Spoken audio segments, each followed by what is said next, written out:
ಹೆಣ್ಣಿಗೆ ಅಂದ ಇದ್ರೆ ಚಂದ, ಆ ಅಂದನೇ ಆಯ್ದ ಮಾಡ್ಕೊಂಬಿಟ್ರೆ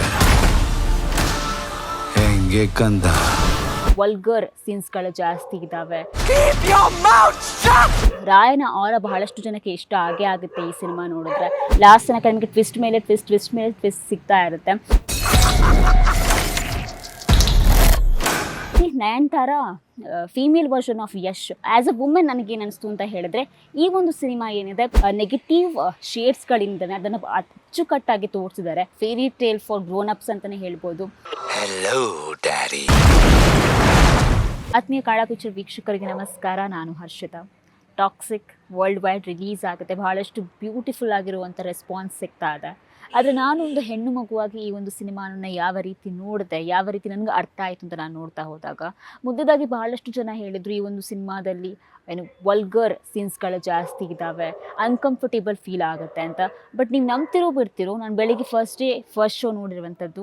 ಅಲ್ಲಿ ಹಲವಾರು ಜನ ವಯಸ್ಕರು ಬಂದಿದ್ದರು, ಸಣ್ಣ ಮಕ್ಕಳನ್ನ ಸಮೇತ ಕರ್ಕೊಂಡು ಬಂದಿದ್ದರು. ಅವರಷ್ಟು ಜನ ಹೇಳಿರೋ ಒಂದೇ ಒಂದು ಮಾತು ಏನು ಅಂತ ಹೇಳಿದ್ರೆ, ಇದು ಇಡೀ ಫ್ಯಾಮಿಲಿ ಮೆಂಬರ್ಸ್ ಕೂತ್ಕೊಂಡು ನೋಡುವಂತಹ ಸಿನಿಮಾ. ಬಹಳಷ್ಟು ವಿಚಾರಗಳಿದ್ದಾವೆ. ಆ ಎಲ್ಲ ವಿಚಾರಗಳನ್ನು ಅಂದರೆ ಸಂಬಂಧಗಳ ಬಗ್ಗೆ ಅರಿಬೇಕಾದ್ರೆ ಈ ಒಂದು ಸಿನಿಮಾವನ್ನು ನೋಡಬೇಕು. ಎಷ್ಟು ಮುಖ್ಯ ಸಂಬಂಧಗಳು, ಪ್ರೀತಿ ಆಗಿರಲಿ, ದ್ವೇಷ ಆಗಿರಲಿ, ಕೆಲವೊಂದು ಮಾನವನ ಮೌಲ್ಯಗಳು ಕೆಲವೊಂದಿರುತ್ತೆ, ಜೀವನದ ಮೌಲ್ಯಗಳು. ಅದನ್ನು ನೋಡೋಕ್ಕೆ ಈ ಒಂದು ಸಿನಿಮಾ ಬಹಳಷ್ಟು ಅದ್ಭುತವಾಗಿ ಈ ಒಂದು ಸಿನಿಮಾದಲ್ಲಿ ಅದನ್ನು ಚಿತ್ರೀಕರಣ ಮಾಡಿದ್ದಾರೆ ಅಂತ.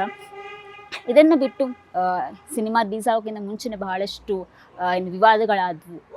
ಕೆಲವೊಂದಿಷ್ಟು ವಿಮೆನ್ ನಾವು ಆಬ್ಜೆಕ್ಟಿಫೈ ಮಾಡ್ತೀರಾ ಅಂತ. ಸೊ ಈ ಒಂದು ಸಿನಿಮಾವನ್ನು ನೋಡಿದಾಗ, ಎಸ್ಪೆಷಲಿ ಆ್ಯಸ್ ಅ ವುಮೆನ್ ನಾನು ನೋಡಿದಾಗ, ಬಹಳಷ್ಟು ಸೀನ್ಗಳಲ್ಲಿ ಎಲ್ಲೂ ಕೂಡ ಆ ರೀತಿಯ ಒಂದು ಆಬ್ಜೆಕ್ಟಿಫೈ ಮಾಡೋದಕ್ಕಿಂತ ಹೆಚ್ಚಾಗಿ ಈ ಒಂದು ಸಿನಿಮಾದಲ್ಲಿ ಮನುಷ್ಯನ ಒಂದು ನೆಗೆಟಿವ್ ಶೇಡ್ಸ್ನ ಬಹಳಷ್ಟು ಅದ್ಭುತವಾಗಿ ತೋರಿಸಿದ್ದಾರೆ. ಕೆಲವೊಂದು ಸೀನ್ಗಳು ಈ ಒಂದು ಸಿನಿಮಾಗಳು ನೆಸಸರಿ ಇತ್ತು. ಸೊ ಒಂದು ರಾ ಆಗಿ ಕೆಲವೊಂದು ಸಿನಿಮಾವನ್ನು ಒಂದು ರೀತಿ ರಾ ಆಗಿ ತೋರಿಸಿದ್ದಾರೆ. ಬಟ್ ಎಲ್ಲೂ ಕೂಡ ಅನ್ಕಂಫರ್ಟೇಬಲ್ ಫೀಲ್ ಆಗೋದು ಎಲ್ಲೂ ಕೂಡ ಆಗಲ್ಲ. ಬಿಕಾಸ್ ಬಹಳಷ್ಟು ರಿವ್ಯೂಸ್ಗಳು ಬಂದಿದ್ದಾವೆ. ನಮ್ಮ ಚಾನಲ್ಲೂ ಕೂಡ ಬಹಳಷ್ಟು ರಿವ್ಯೂಸ್ಗಳನ್ನ ನಾವು ನೋಡಿದ್ದೇವೆ. ಎಸ್ಪೆಷಲಿ ವಯಸ್ಕರು ಕೊಟ್ಟಿರುವಂಥ ರಿವ್ಯೂಸ್ಗಳಲ್ಲೇ ಹೇಳಿದ್ದಾರೆ, ಎಲ್ಲೂ ಕೂಡ ಅನ್ಕಂಫರ್ಟೇಬಲ್ ಫೀಲ್ ಇರಲಿಲ್ಲ, ಎಲ್ಲರೂ ಕೂಡ ಸಿನಿಮಾವನ್ನು ನೋಡ್ಬೋದು ಅಂತ.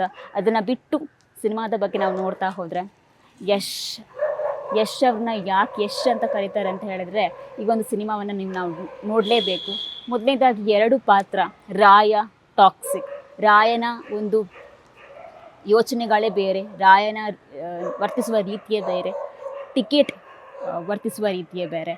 ಒಂದು ಸಲ ರಾಯನ ನಾವು ನೋಡ್ತಾ ಹೋದರೆ, ಒಂದು ಕಡೆ ರಾಯನ ಒಂದು ಕ್ಯಾರೆಕ್ಟರ್ ಏನಿದೆ ಬಹಳಷ್ಟು ಇನ್ಡೆಪ್ತ್ ಆಗಿದೆ. ಕೆಲವೊಂದಿಷ್ಟು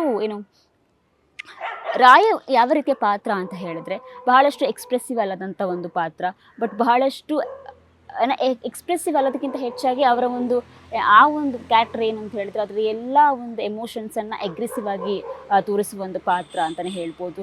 ಬಹಳಷ್ಟು ಆಯಾಮಗಳಿವೆ, ಬಹಳಷ್ಟು ಲೇಯರ್ಸ್ಗಳಿದ್ದಾವೆ ಈ ಒಂದು ಪಾತ್ರಕ್ಕೆ. ಒಂದು ರೀತಿ ಆ ಸ್ವ್ಯಾಗ್ ಆಗಿರ್ಬೋದು, ಆ್ಯಟಿಟ್ಯೂಡ್ ಆಗಿರ್ಬೋದು, ಆ ಆರ ಆಗಿರ್ಬೋದು. ರಾಯನ ಆರ ಬಹಳಷ್ಟು ಜನಕ್ಕೆ ಇಷ್ಟ ಆಗೇ ಆಗುತ್ತೆ ಈ ಸಿನಿಮಾ ನೋಡಿದ್ರೆ. ಅದರ ಜೊತೆಗೆ ಇನ್ನೊಂದು ಕಡೆ ನಾವು ನೋಡ್ತಾ ಹೋದರೆ ಟಿಕೆಟ್ ಪಾತ್ರ ನಾನು ಇವಾಗಲೂ ಹೇಳ್ತೀನಿ, ಸೆಕೆಂಡ್ ಹಾಫಲ್ಲಿ ಬರುವಂತಹ ಪಾತ್ರ ಇದು. ಈ ಒಂದು ಪಾತ್ರನ ನೋಡಿ ಆದಮೇಲಂತೂ ಎಲ್ಲರೂ ಕೂಡ ಯಶ್ ಅವರ ಫ್ಯಾನ್ ಆಗೇ ಆಗ್ತಾರೆ. ಎಸ್ಪೆಷಲಿ ಈ ಪಾತ್ರ ಏನಿದೆ ಟಾಕ್ಸಿಕ್ ಸಿನಿಮಾದ ಹೈಲೈಟ್ ಅಂತಲೇ ಹೇಳ್ಬೋದು. ರಾಯನಿಗೆ ಕಂಪೇರ್ ಮಾಡಿದ್ರೆ ಟಿಕೆಟ್ ತುಂಬ ಡಿಫ್ರೆಂಟ್, ಒಂದು ರೀತಿ ಫನ್ನಿ ಮತ್ತು ಒಂಥರ ಸೈಕೋ ಟೈಪ್ ಕ್ಯಾರೆಕ್ಟರ್ ಕೂಡ ಹೌದು ಈ ಒಂದು ಪಾತ್ರ. ಸೊ ಬಟ್ ಅದರಲ್ಲೂ ಒಂದು ಸಣ್ಣ ಟ್ವಿಸ್ಟನ್ನು ಇಟ್ಟಿದ್ದಾರೆ ಈ ಒಂದು ಸಿನಿಮಾದಲ್ಲಿ. ಏನು ಅಂತ ಹೇಳಿದ್ರೆ, ಫಸ್ಟಿಂದ ಹಿಡಿದು ಲಾಸ್ಟ್ ತನಕ ನಿಮಗೆ ಟ್ವಿಸ್ಟ್ ಮೇಲೆ ಟ್ವಿಸ್ಟ್ ಸಿಗ್ತಾ ಇರುತ್ತೆ. ಅದರ ಜೊತೆಗೆ 2 ಕ್ಯಾರೆಕ್ಟರ್ ಕೂಡ ಅಷ್ಟೇ ಆಗಿರ್ಬೋದು. ಎಸ್ಪೆಷಲಿ ರಾಯನ ಕ್ಯಾರೆಕ್ಟರ್ ಎಲ್ಲೂ ಕೂಡ ಎಕ್ಸ್ಪ್ರೆಸಿವ್ ಅಲ್ಲದ ಕಾರಣ ಆ ಒಂದು ಪಾತ್ರವನ್ನು ತೋರಿಸುವ ರೀತಿಯೇ ಬೇರೆ ಇದೆ. ಇನ್ನು ಫೀಮೇಲ್ ಕ್ಯಾರೆಕ್ಟರ್ಸ್ಗೆ ಬಂದರೆ, ಪ್ರತಿಯೊಂದು ಫೀಮೇಲ್ ಕ್ಯಾರೆಕ್ಟರ್ಸ್ ಅವರ ಪಾತ್ರಕ್ಕೆ ಜಸ್ಟೀಸ್ ಮಾಡಿದ್ದಾರೆ ಅಂತಲೇ ಹೇಳ್ಬೋದು. ಮೊದಲನೇದಾಗಿ ನಾಡಿಯಾ ಪಾತ್ರ, ಕಿಯಾರಾ ಅಡ್ವಾಣಿ. ಹಿಂದೆಂದೂ ಕಾಣದ ರೀತಿ ಈ ಬಾರಿ ನಾವು ಕಿಯಾರಾ ಅಡ್ವಾಣಿಯನ್ನು ನೋಡ್ತೀವಿ. ಆ ಒಂದು ಎಲ್ಲಿ ಇನೋಸೆನ್ಸ್ ಬೇಕು ಅಲ್ಲಿ ಇನೋಸೆನ್ಸ್ನ, ಎಲ್ಲಿ ಆ ಒಂದು ಪ್ಲೇಫುಲ್ನೆಸ್ ಬೇಕು ಆ ಪ್ಲೇಫುಲ್ನೆಸ್ನ ಆಗಿರ್ಬೋದು. ಒಂದು ರೀತಿ ಈ ಒಂದು ಪಾತ್ರ ಏನಿತ್ತು, ನಾಡಿಯ ಪಾತ್ರ ಏನಿದೆ, ಈ ಒಂದು ಸಿನಿಮಾದ ನಾಡಿ ಅಂತಲೇ ಹೇಳ್ಬೋದು.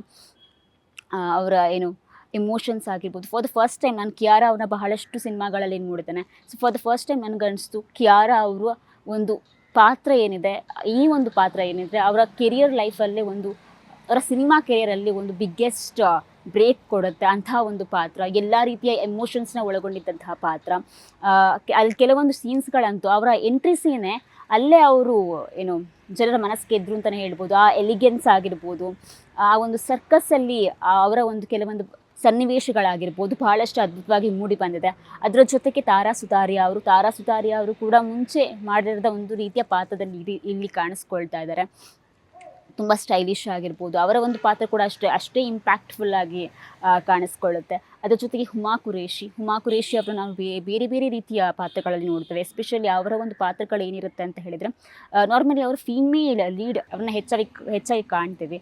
ಬಟ್ ಈ ಒಂದು ಪಾತ್ರ ಏನಿದೆ ಎಲಿಜಬೆತ್, ಬಹಳಷ್ಟು ಅದ್ಭುತವಾಗಿ ಮೂಡಿ ಬಂದಿದೆ. ಎಸ್ಪೆಷಲಿ ಅವರ ಆ್ಯಕ್ಟಿಂಗ್ ಆಗಿರ್ಬೋದು, ಒಂದೊಂದು ಎಕ್ಸ್ಪ್ರೆಷನ್ ಆಗಿರ್ಬೋದು. ನೀವು ಸಿನಿಮಾ ಥಿಯೇಟರಿಂದ ಹೊರಗಡೆ ಬರೋತ್ತಿಗೆ ನೀವು ಹುಮಾ ಕುರೇಶಿ ಅವರ ಎಕ್ಸ್ಪ್ರೆಷನ್ನ ನೀವು ಅವರ ತಲೆಯಿಂದ ತೆಗೆಯೋಕ್ಕಾಗಲ್ಲ, ಅಷ್ಟೊಂದು ಅದ್ಭುತವಾಗಿ ನಟಿಸಿದ್ದಾರೆ. ಆ್ಯಂಡ್ ಅದ್ರ ಜೊತೆಗೆ ನಾನು ಇನ್ನೊಬ್ಬರ ಬಗ್ಗೆ ಹೇಳಲೇಬೇಕು, ನಯನ್ತಾರಾ ಪಾತ್ರ ಏನಿದೆ, ಗಂಗಾ ಪಾತ್ರ ತುಂಬ ಪವರ್ನ ಹೋಲ್ಡ್ ಮಾಡುತ್ತೆ.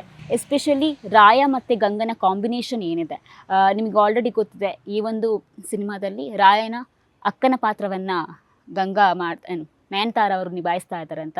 ಬಟ್ ಇಲ್ಲಿ ತುಂಬ ಇಷ್ಟ ಆಗಿರೋದು ಏನು ಅಂತ ಹೇಳಿದ್ರೆ, ಯಶ್ ಅವರ ಒಂದು ರಾಯನ ಪಾತ್ರಕ್ಕೂ ನಯನ್ತಾರಾ ಅವರ ಒಂದು ಗಂಗಾ ಪಾತ್ರಕ್ಕೂ ಆ ಎರಡು ಪಾತ್ರಕ್ಕಿದ್ದಂಥ ಒಂದು ಆಗಿರ್ಬೋದು, ಅವ್ರ ಎರಡು ಪಾತ್ರ ಕೂಡ ಬಹಳಷ್ಟು ಕಾಂಪ್ಲಿಮೆಂಟ್ ಮಾಡ್ತಿತ್ತು ಎರಡು ಪಾತ್ರಕ್ಕೂ.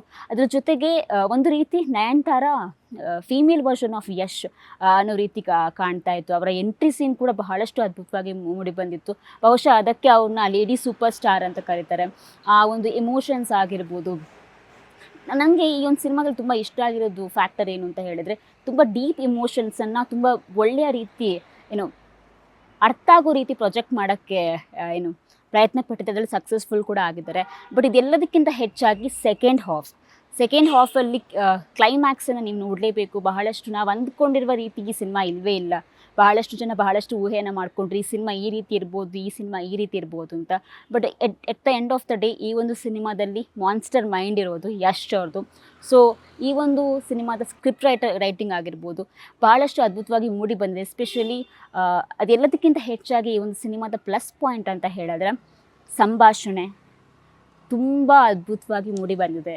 ಎಸ್ಪೆಷಲಿ ಯಶ್ ಅವರು ಕೂಡ ಈ ಒಂದು ರೈಟಿಂಗಲ್ಲಿ ಇರೋದ್ರಿಂದ, ಟು ಬಿ ವೆರಿ ಹಾನೆಸ್ಟ್, ಇಷ್ಟು ಚೆನ್ನಾಗಿ ಬರಿಬೋದಾ ಅನ್ನೋ ಒಂದು ಊಹೆ ಕೂಡ ಯಾರು ಮಾಡಿರಲಿಲ್ಲ. ಅಷ್ಟು ಚೆನ್ನಾಗಿ ಮೂಡಿ ಬಂದಿದೆ. ಎಸ್ಪೆಷಲಿ ಎಲ್ಲ ಒಂದು ಲೈನ್ಸ್ಗಳೇನಿದ್ದಾವೆ, ಅಂದರೆ ಡೈಲಾಗ್ಸ್ಗಳೇನಿದ್ದಾವೆ, ಒಂದಕ್ಕಿಂತ ಒಂದು ಬಹಳಷ್ಟು ಅದ್ಭುತವಾಗಿ ಮೂಡಿ ಬಂದಿದೆ. ಅದಕ್ಕಿಂತ ಹೆಚ್ಚಾಗಿ ಮನುಷ್ಯನ ಜೀವನದಲ್ಲಿ ಕೆಲವೊಂದು ವಿಚಾರಗಳಿರ್ತವೆ. ಆ ವಿಚಾರಗಳನ್ನು ಬಹಳಷ್ಟು ಇಂಪಾರ್ಟೆಂಟ್ ಆಗಿರುತ್ತೆ. ಆ ಇಂಪಾರ್ಟೆಂಟ್ ಆಗಿರೋ ವಿಚಾರಗಳ ಮೇಲೇ ಈ ಡೈಲಾಗ್ಸ್ಗಳಿದ್ದಾವೆ. ಪ್ರತಿ ಸಿನಿಮಾದಲ್ಲಿ ನಾವು ನೋಡ್ತಾ ಹೋದಾಗ ಒಂದೆರಡು ಡೈಲಾಗ್ ಫೇಮಸ್ ಆಗುತ್ತೆ. ಬಟ್ ಈ ಒಂದು ಸಿನಿಮಾದಲ್ಲಿ ಮಾತನಾಡಿರುವ ಹೇಳಿರೋ ಪ್ರತಿಯೊಂದು ಡೈಲಾಗ್ ಕೂಡ ಅಷ್ಟೇ ಟ್ರೆಂಡ್ ಆಗುತ್ತೆ ಅನ್ನೋ ಒಂದು ನಂಬಿಕೆ ಕೂಡ ಇದೆ. ಯಾಕಂತ ಹೇಳಿದ್ರೆ ಪ್ರತಿಯೊಂದು ಡೈಲಾಗು ಅಲ್ಲಿ ಚಪ್ಪಾಳೆ ಶಿಳ್ಳೆ ಬೀಳ್ತಾ ಇತ್ತು, ಅಷ್ಟು ಅದ್ಭುತವಾಗಿ. ಆ್ಯಂಡ್ ಆ ಒಂದು ಎಲ್ಲ ಡೈಲಾಗ್ಸ್ಗಳು ಕೂಡ ರಿಯಲ್ ಲೈಫ್ಗೆ ತುಂಬ ಕನೆಕ್ಟ್ ಆಗ್ತಿತ್ತು. ಒಂದು ಸಲ ನೋಡಬೇಕಾದ್ರೆ ಎಲ್ಲೋ ಒಂದು ಕಡೆ ಗೀತು ಮೋಹನ್ ದಾಸ್ ಅವರು ಮತ್ತು ಯಶ್ ಅವರು ನಮ್ಮ ಉಪೇಂದ್ರ ಅವರ ಒಂದು ಮೈಂಡ್ಸೆಟ್ಟಲ್ಲಿ ಇದ್ರು ಅಂತ ಬಹಳಷ್ಟು ಅದ್ಭುತವಾಗಿ ಮೂಡಿ ಬಂದಿದೆ. ಆ್ಯಂಡ್ ಇದೆಲ್ಲದಕ್ಕಿಂತ ಹೆಚ್ಚಾಗಿ ಸೈಕಲಾಜಿಕಲ್ ಫ್ಯಾಕ್ಟರ್ಸ್ನ ಅವರು ಆ್ಯಡ್ ಮಾಡಿರುವಂಥದ್ದು, ಅದು ಕೂಡ ಅದ್ಭುತವಾಗಿ ಮೂಡಿ ಬಂದಿದೆ. ನಾನು ಅದು ಏನು ಅಂತ ಹೇಳಲ್ಲ, ಸಿನಿಮಾ ಥಿಯೇಟ್ರಿಗೆ ಬಂದೇ ನೋಡಬೇಕು. ಬಟ್ ಆ್ಯಸ್ ಅ ವುಮೆನ್ ನನಗೇನು ಅನಿಸ್ತು ಅಂತ ಹೇಳಿದ್ರೆ, ಈ ಒಂದು ಸಿನಿಮಾ ಏನಿದೆ ರಿಯಾಲಿಟಿನ ತೋರಿಸುತ್ತೆ, ಹಲವಾರು ವಿಚಾರಗಳ ಬಗ್ಗೆ ರಿಯಾಲಿಟಿ. ಅದ್ರ ಜೊತೆಗೆ ಏನು ಅಂತ ಹೇಳಿದರೆ, ನಾವು ಪ್ರತಿ ಸಿನಿಮಾದಲ್ಲೂ ನೋಡ್ತಾ ಬರ್ತೀವಿ, ಎಲ್ಲ ಕಡೆ ಆಲ್ಮೋಸ್ಟ್ ಪಾಸಿಟಿವ್ ಸೈಡ್ನ ತೋರ್ಸೋಕ್ಕೆ ಇಷ್ಟಪಡ್ತಾರೆ, ಮನುಷ್ಯನ ಪಾಸಿಟಿವ್ ಸೈಡ್. ಬಟ್ ಎಲ್ಲೋ ಒಂದು ಕಡೆ 90% ಮನುಷ್ಯನ ಪಾಸಿಟಿವ್ ಸೈಡ್ ತೋರಿಸಿದ್ರೆ 10% ನೆಗೆಟಿವ್ ಸೈಡ್ ತೋರಿಸ್ತಾರೆ. ಬಟ್ ಈ ಒಂದು ಸಿನಿಮಾದಲ್ಲಿ ಏನು ಅಂತ ಹೇಳಿದರೆ, ಮನುಷ್ಯನ ನೆಗೆಟಿವ್ ಶೇಡ್ಸ್ಗಳಿಂದನೇ ಅದನ್ನು ಅಚ್ಚುಕಟ್ಟಾಗಿ ತೋರಿಸಿದ್ದಾರೆ. ಈ ಒಂದು cinema really fairy tale for grown ups ಅಂತಲೇ ಹೇಳ್ಬೋದು. For a real grown ups, ಅರ್ಥ ಮಾಡ್ಕೊಂಡವರಿಗೆ ಬಹಳಷ್ಟು ವಿಚಾರಗಳು ಈ ಒಂದು ಸಿನಿಮಾದಿಂದ ಸಿಕ್ಕುತ್ತೆ. ನೋಡಬೇಕು. ಫಸ್ಟ್ ಡೇನೇ ಎಲ್ಲ ಕಡೆ ಥಿಯೇಟರ್ಸ್ ಹೌಸ್ಫುಲ್ ಆಗಿದೆ. ಬಹಳಷ್ಟು ಅದ್ಭುತವಾಗಿ ರೆಸ್ಪಾನ್ಸ್ ಬರ್ತಾ ಇದೆ. ಇಂಡಿಯಾದಲ್ಲಿ ಮಾತ್ರ ಅಲ್ಲ, ಔಟ್ಸೈಡಿಂದ ಎಸ್ಪೆಷಲಿ ಬಹಳಷ್ಟು ಚೆನ್ನಾಗಿ ರೆಸ್ಪಾನ್ಸ್ ಬರ್ತಾ ಇದೆ. ಇದಾಗಿತ್ತು ಇವತ್ತಿನ ವಿಶೇಷ. ಇನ್ನೂ ಹೆಚ್ಚಿನ ಮಾಹಿತಿಗಾಗಿ ನೋಡ್ತಾ ಇರಿ ಕನ್ನಡ ಪಿಕ್ಚರ್.